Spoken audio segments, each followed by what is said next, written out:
Welcome to our deep dive into Elastic GPU Service or EGS. Imagine if you have a team of data scientists who are all just clamoring for GPU time. It's like a constant battle for resources, right? That's the problem that EGS is tackling head on. And today, we are going to explore how it all works. EGS is the only solution out there that is applying AI and intelligence to solving this battle for GPU resources. So what is EGS? EGS is the most scalable and efficient GPU utilization platform that transforms your AI ML workflows. So what's really interesting here is that EGS promises not only to make life easier for data scientists, but also to save a good chunk of money in the process. Let's look at the problem a little more closely. You've got these powerful GPUs sitting there, but they're not always being used efficiently. This visual illustrates the problem really well: static versus dynamic allocation of GPUs. In the static model, which you're seeing here, you've got these GPUs assigned to different tasks or jobs or teams. That is, say you have 100 AI models. So 100 GPUs are assigned to them. One GPU for every AI model. So when GPUs are not being used, like you see here, there are gaps. So how does EGS step in to solve this? Well, EGS acts as this intelligent resource manager. It dynamically allocates GPUs to jobs as they come in, so you don't have GPUs just sitting idle, waiting around. So instead of having these dedicated GPUs for specific models or teams or tasks, EGS creates this pool of resources that can be shared and allocated on demand. Let's now dive into some real-world scenarios. This scenario involves two teams: a production team that handles all those incoming inference requests, and a development team that's busy testing and experimenting. In a traditional setup without EGS, each team will have their own dedicated GPUs, which will lead to a lot of wasted resources. The production team here has 100 AI models ready to go, but at any given time, they're only actively using like up to 30 of them, based on usage patterns. So they've got all these GPUs just sitting there idle most of the time. The dev team has 50 models, but because of budget constraints, they can only run up to about 20 at a time. So they've got a smaller pool of GPUs to work with. So first up, let's see what this looks like in the EGS UI. We see those numbers once again.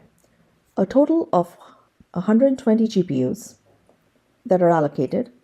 50 of those are utilized at this time. The production team is using 30 GPUs for 30 of their AI workloads, and the dev team is using 20 GPUs for their test jobs that are running. So we see a wastage of 70 GPUs, or 60% of the GPU resources are wasted. Then there's some more information here that of those 50 workloads, what type of workloads they are. And there's a neat little heat map here, which shows the utilization of each of those 50 GPUs in use. So when you hover over each GPU, you get specific details on each utilization. For example, this GPU is 98% utilized. Now let's see what the cost dashboard looks like. So the cost dashboard shows $24,000 of allocated GPU costs, but only $10,000 of GPU resources being used by both teams. So a wastage of $40,000. But now let's see what happens when we flip the switch and enable EGS. So both teams will essentially share resources and let EGS handle the allocations.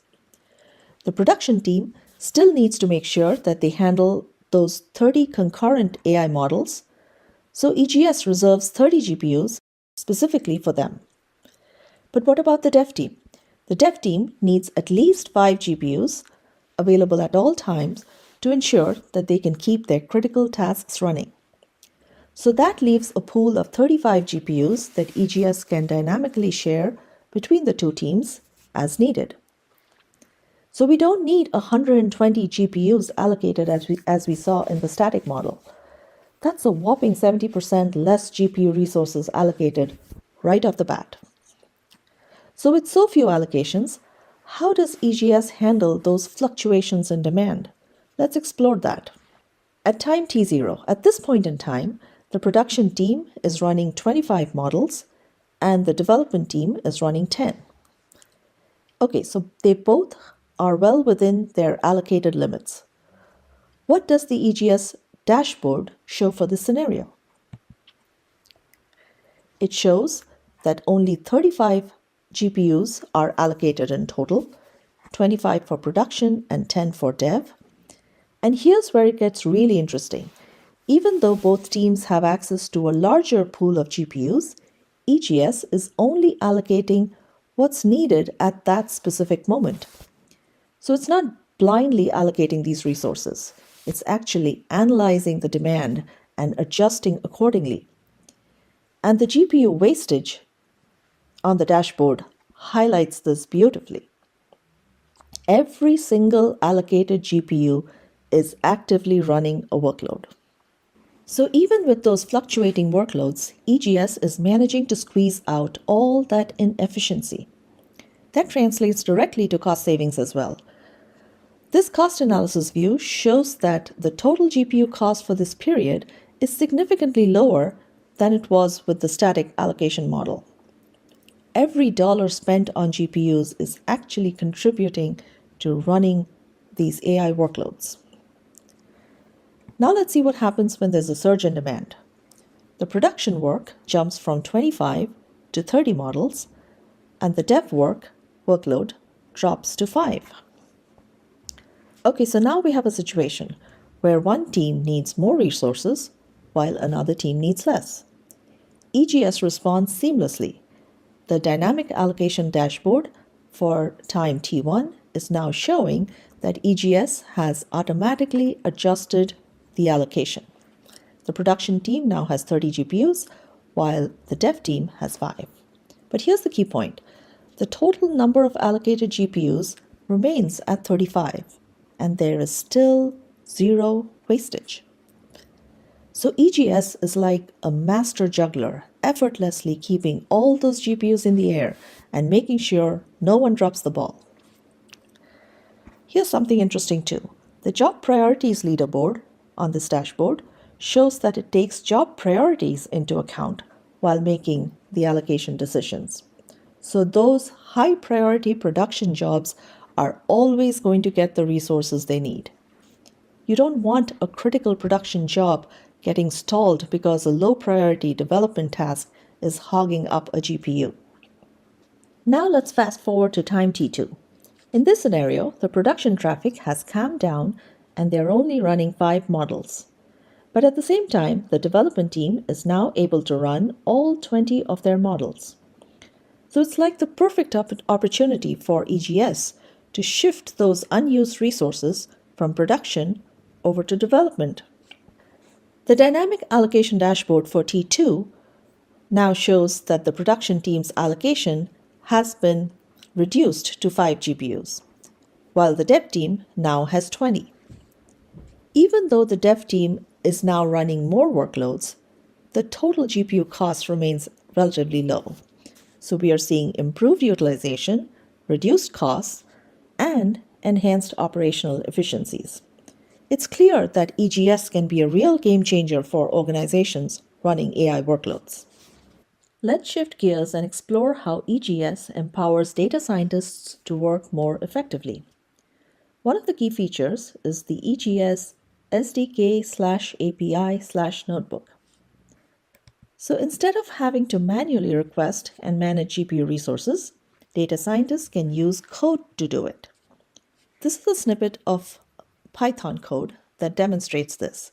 So a data scientist who's comfortable with Python can just write a few lines of code and boom, they've got the GPU resources they need. And what's really neat is that the code itself is very straightforward and easy to understand. It's all about making things simpler and more efficient for data scientists. Okay, how do things work behind the scenes with dynamic allocations? There are views within the EGS UI that show workspaces, GPU requests, and priority queues, and details on AI workloads. Here, in the GPU request section, admins can see all pending GPU requests from different users and workspaces. It's like a central hub for managing all those GPU requests. And the cool thing is that admins can prioritize those requests based on different criteria. Now to the workspaces. EGS allows admins to create these personalized workspaces for individual users or teams. So each user or each data scientist has their own little sandbox within EGS, where they can work on their own projects. And within that workspace, users have access to all the information they need to manage their workloads. Here, in the admin view of all the workloads that are running, you can see that the system has fetched all the model hyperparameters related to the workload. As you see, it's not just about allocating those GPUs based on job priority. It's also about giving data scientists the tools they need to monitor their work and make informed decisions.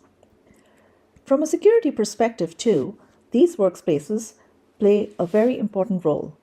There's RBAC for each workspace that ensures that a data scientist can only see and access the resources within their assigned workspace. They can see what's running, track resource usage, and even look at historical data. So we've covered a lot of ground with EGS today. We've talked about challenges of GPU utilization, the benefits of EGS, how it dynamically allocates resources, and even how it integrates with the data scientist's work. Please also go to www.avacia.io to learn more about EGS and our other products. Thank you.